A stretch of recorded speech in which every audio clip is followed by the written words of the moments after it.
What's going on, world? It's your boy Gemini Brown here, back with another episode of NATAL Kicking Knowledge. Today, we'll be taking a look at and breaking down the astrological chart of the King of Pop, Michael Jackson. So, let's get into it. Now, happy Virgo season. And the funny thing is, I could have swore I did this chart years ago.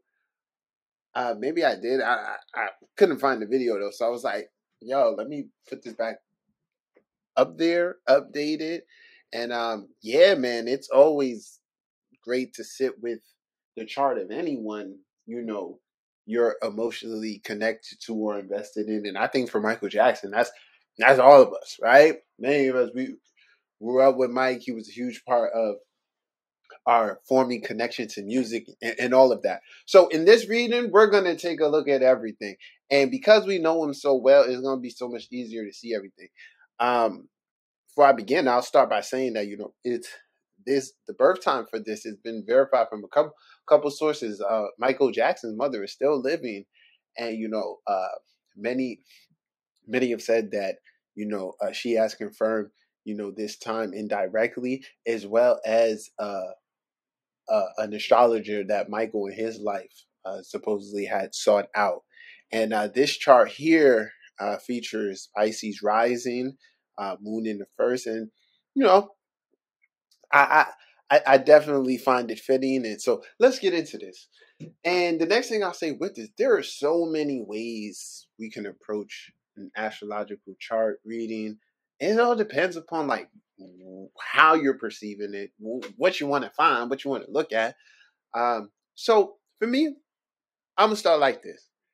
What do I think about when I think about Michael Jackson, a star, someone whose sun sign has very much so been on display all of their life?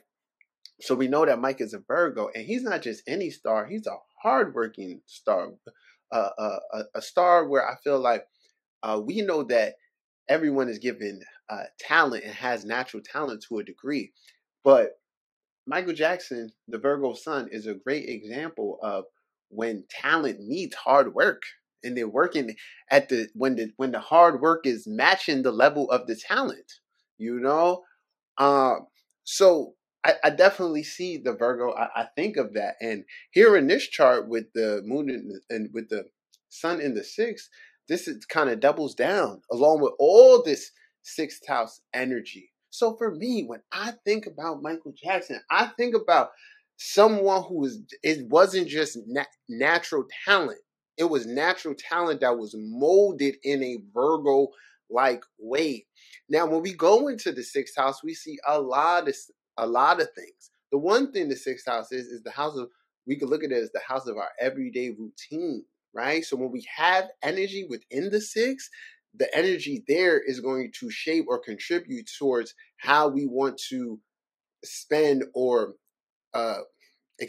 conduct our day-to-day affairs, right? So we see a whole host of energy all here in the sixth. And when we think of the sun, let's think of this as the goal. And in this case, one of the goals is to self-improve, to mold oneself here into a functional, efficient being, doing what they want to do on an everyday basis. And then with Pluto here, that also is indicating an expansion on that power. Through doing these things on an everyday basis, one comes more in contact with that personal power or Plutonian element, okay? So there's a key thing here with this conjunction too, with Sun and Pluto. Okay, it is power. And then just think about it. It's the sun, it's the ego. This is a powerful person. So just think about, I would encourage to think to yourself, okay, what other celebrities are like Sun and Pluto, and compare it. You might find something interesting. Anywho, getting back to the sixth house, so we can look at this is when we start to look at the individual energies here, see what is influencing the sixth house on a day-to-day basis. We see Mercury here at 25 degrees, very key. Okay, a really Aries kind of influence here, and then we know Mercury is representing siblings, friends, skills, hobbies. This is Leo. So this can be read, as we know. And like I said, think about how we come to know Mike. We come to know him through his brothers, with his brothers, right? So here, all of this Leo influence indicating, the childhood influence, the molding of the talent, this Mercury specific, hard work or self-improvement, day-to-day things, including the siblings, right? Brothers being a factor there as well. Now, next thing I want you to keep in mind about this Mercury is not just only that it's retrograde, but it is within mutual reception with the sun. With Mercury here in Leo, ruled by the sun, and the sun in Virgo, ruled by Mercury, they are holding that. And then within the same house, strengthening that connection. And then on top of that, this being the original house of Virgo. The sun is then ruling this house. Now, one of the ways I want to express this to you, coupled with Michael's influences, a Pisces moon or Pisces rising. I always tell Pisces people, they more than others, Pisces in 12th house, but more so Pisces people, depending on what house it ends up in too. You have the ability of not just dream power, but like wish fulfillment through the Piscean qualities, imagination, creativity, the will. Okay, and there's something deeper, like there's with duality being what it is. I find there's a way that Pisces manifests it a little bit easier too. Okay, so Mike having this dignity here present, and then having a amplified moon. Not to mention the full moon aspect here. This is a powerful being. Came into this life with a lot of energy. On many different levels. And when I want to shift to just this point about being a full moon person. Anyone born in the full moon, your life within the given manifestation will allow you to, at highest potential, manifest the best of both realms. In the case of Michael Jackson, this was a person with an imagination who used their imaginative qualities to influence their creative output. It's one of the things that we attach to him the most, his magical essence, right? And that is deriving from his inner dwellings, things that he can think up, and then through life, through learning of things in the 6th house, and then being able to get to the Saturn, really being able to bring these things into manifestation. Powerful stuff. So for anybody, like I said, born on a full moon, you really have the ability to have everything that both of those things entail. It's, it has its ebbs and flows, its own oppositions, but powerful stuff nonetheless. So all of what I'm saying is that just off of the mutual reception, the Pluto conjunction, the full moon opposition, Mercury defending the 6th, very strong dignities within Michael's chart. Not to say, and as we've seen that nothing is perfect and no one there. We know that Mike struggled with many things, from his skin disorders towards more psychological things of kind of being dissatisfied. And from my studies, I've been able to see Sun Pluto contacts in many different shapes and forms. And there's an insatiable appetite connected towards this individual. And it isn't even always in the sense of wanting more, but trying to find what is right for them, or the highest ideal of the sign, or the peak of power within whatever that entails. Okay, so the thing with Virgo here is that the desire can be to be perfect or to achieve perfection in wherever the energy is directed. Now, the simple thing is to say, yeah, Michael Jackson was a perfectionist, right? Those who really know him will tell you how he was. And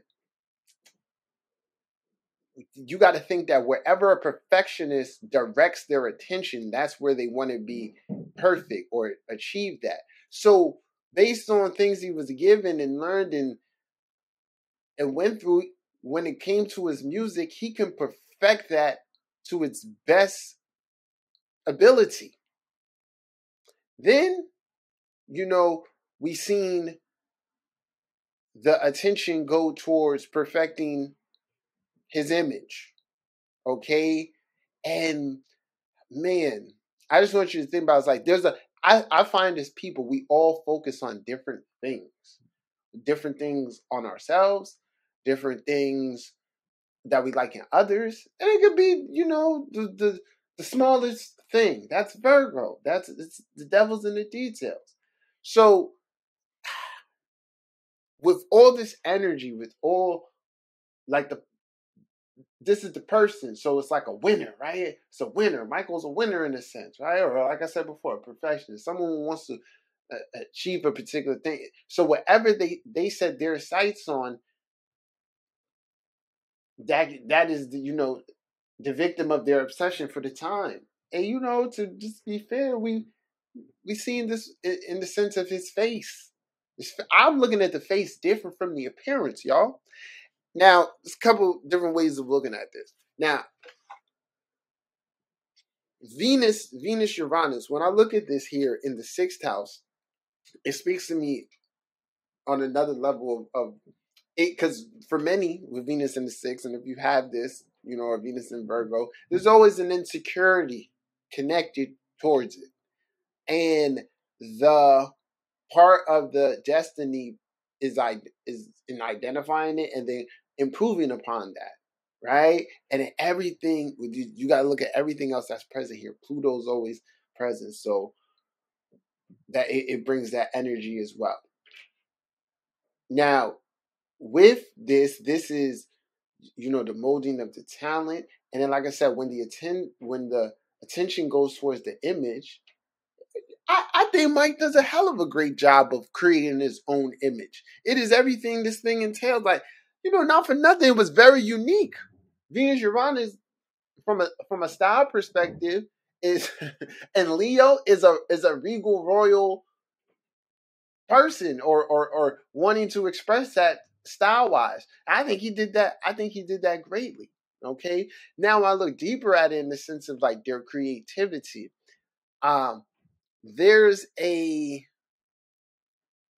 like Mike did so much, not just within dancing, but within like the shows and everything he was doing, experimenting with his body, like let me say, and the innovation within everything that he touched. So that's all connected towards this Venus Uranus here. But also, like I said, what I'm getting here from all of this is trying to show you is that when there's so much concentrated energy in one place, you're inevitably going to get the extremes of that house and those energies. So for everything, we saw Mike like achieve through this energy, on the deeper level, there may have been some heaviness, with that, because the next thing I want to point out about just the 6th house is this with a moon in the 1st, which is like your emotional antenna, and then whatever's in the 1st is like what you're becoming. This is someone always in the state of change, and adding the 6th house, there's just an uncomfortableness in the self. And going back to the moon, it's always like a need to change that self. So it's a lot. It's a lot there. Money-wise, what I want to point out to you. So we got Aries here ruling the second, Mars in Taurus, the money sign, deposited here. So it's Mars deposited in Taurus, affecting the second house is because it's in Taurus, is bringing that financial influence. Then we see Saturn up here influencing the 10th. And then in direct reception with that Leo energy, okay? One achieves accolades, success, and everything when they demonstrate and put in that work. And this is someone who was geared towards to naturally feed his Saturn. So what I really want you guys to look at this is like, when you're working, Saturn 10th house career, right?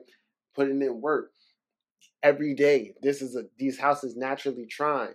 So this man was born with a reception that promoted gains on an everyday basis through hard work. Okay.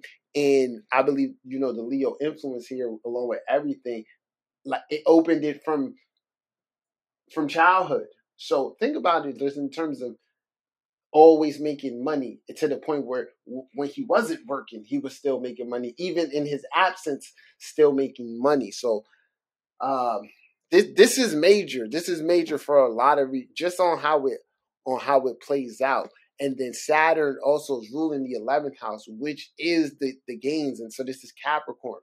So you have Jupiter influencing the 10th, Saturn influencing the 11th, and then they're both in money positions.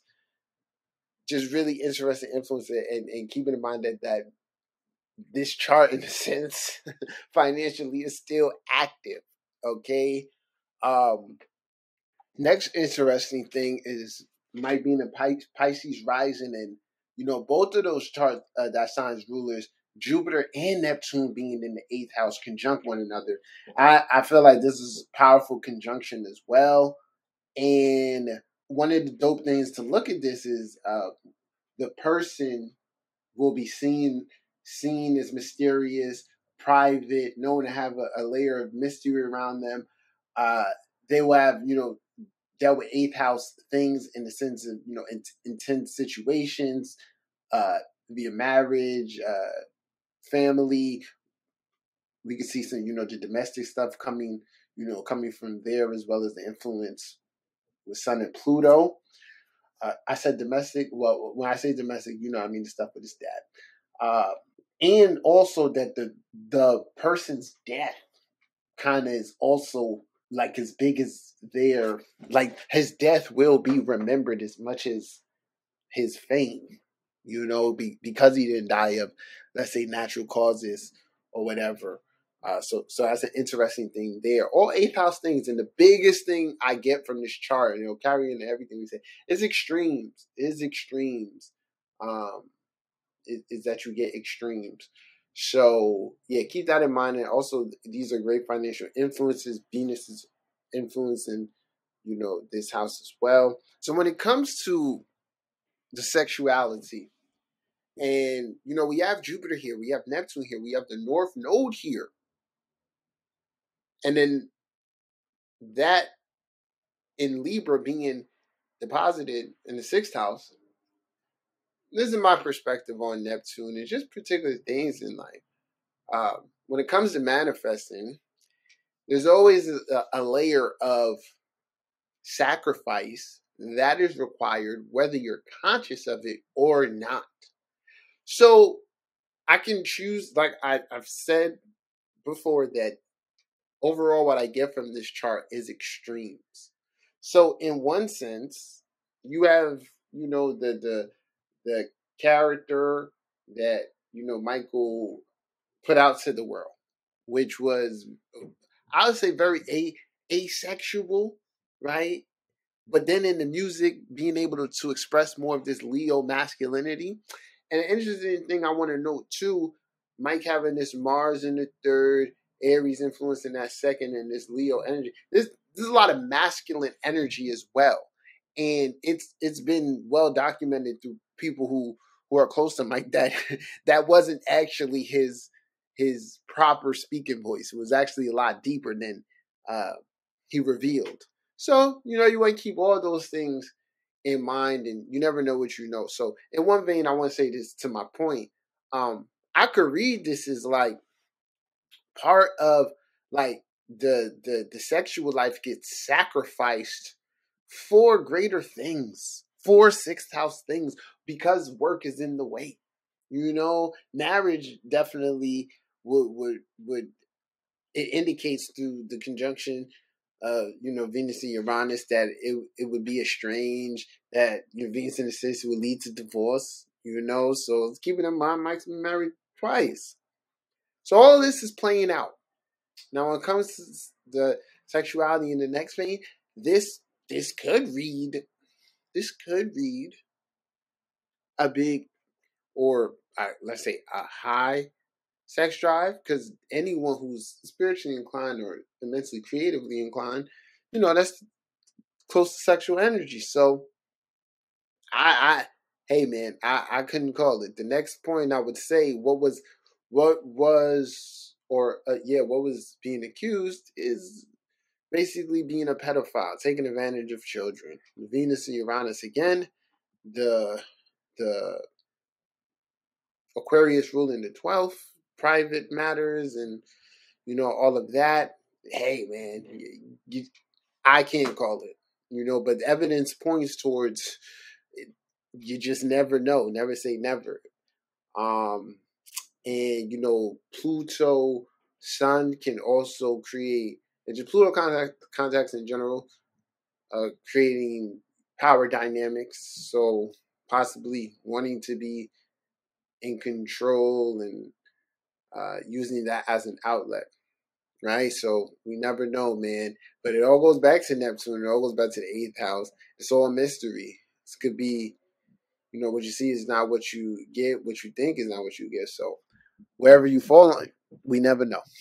But yeah, I can keep going for days with this, because like I said, even this Mars here in the 3rd, very interesting. Mike, a skillful, adventurous guy, adding towards the the amount of traveling and expansion he's done in this. I will say this Mars does square Venus.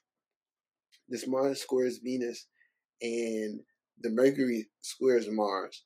Okay, so that can definitely indicate not necessarily feeling comfortable with one's own masculinity, and then or even this can also play out in the sense of having to grow up and not fully knowing how to assume that role. But the interesting thing is that it said of Mike that he was very much an old man in a little kid's body. So it's interesting how that goes, huh? I say ponder on that. But the Venus, the Venus square Mars, the Venus square, Mercury, this is adding towards that sensitivity of, the moon, okay, in the first. So I see all of this as like actually not even necessarily being immensely trustworthy, or even the sense of like relationships, and then applying this to the 8th house influence. Could be a real fear of intimacy, okay, or just immense awkwardness around it. All right, so this is my interpretation of Michael Jackson's chart, King of Pop.